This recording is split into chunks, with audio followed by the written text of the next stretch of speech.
Hey, my name is Jeff Robinson, and I have been developing a console application that is a quest game. And the quest game is based off of the Back to the Future movies, so the theme for this is the Back to the Future trilogy. And before we start the application, I was going to show you some of the classes off to the right, some of the naming themes for the classes: program class, the controller class, the console view.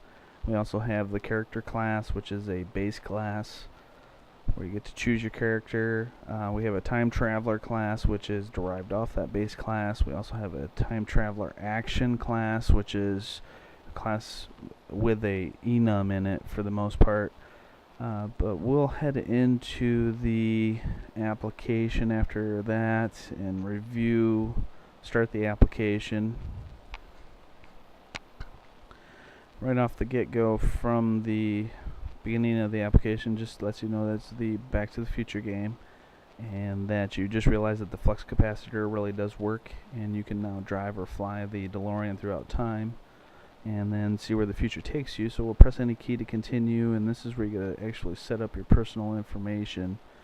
So we'll hit any key to continue, and it'll ask you to enter your name. So we'll type in our name, enter your age, and I'll show you some validation with this. I'll type in a 0, and it will tell you that it's not within the range.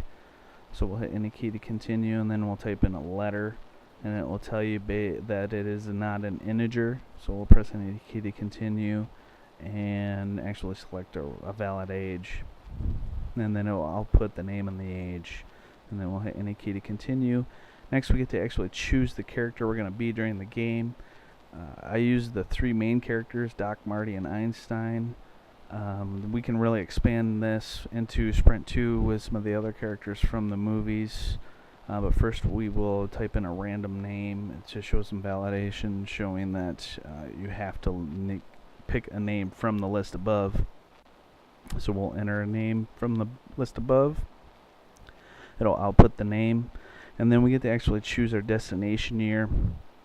I am going to head into a year first, showing you that the flux capacitor is broke and you cannot access this year at that time, to show the accessibility, showing that we could lock out a year, maybe access that year later on with some type of item or object or who knows what. We can expand on that later for Sprint 2.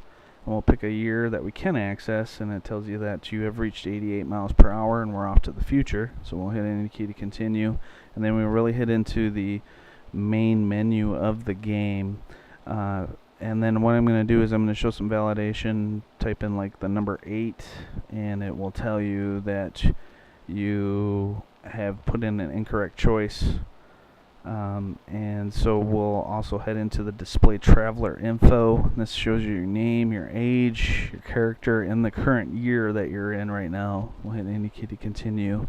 We'll also display all the years, locations, and this just gives us the 4 main years from the movie. We can expand on that later as well. We'll head now into look around, and this just gives you a description of that year. Plays into the basic story of the quest game. So what we'll do then is we will press any key to continue and head into the travel option, so we can travel to a different year. And then when we travel into a different year that we choose, we will obviously go 88 miles per hour again and head off into the future.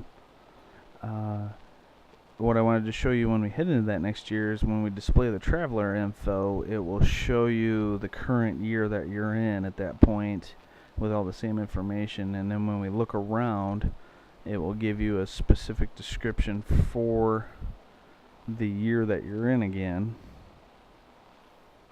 After we review that look around again, then we can actually exit the application. And when we exit the application, we hit the E button, and this really allows us to expand on this game. This is just the basic functionality. I'd like to add much more for Sprint 2, and thanks for watching.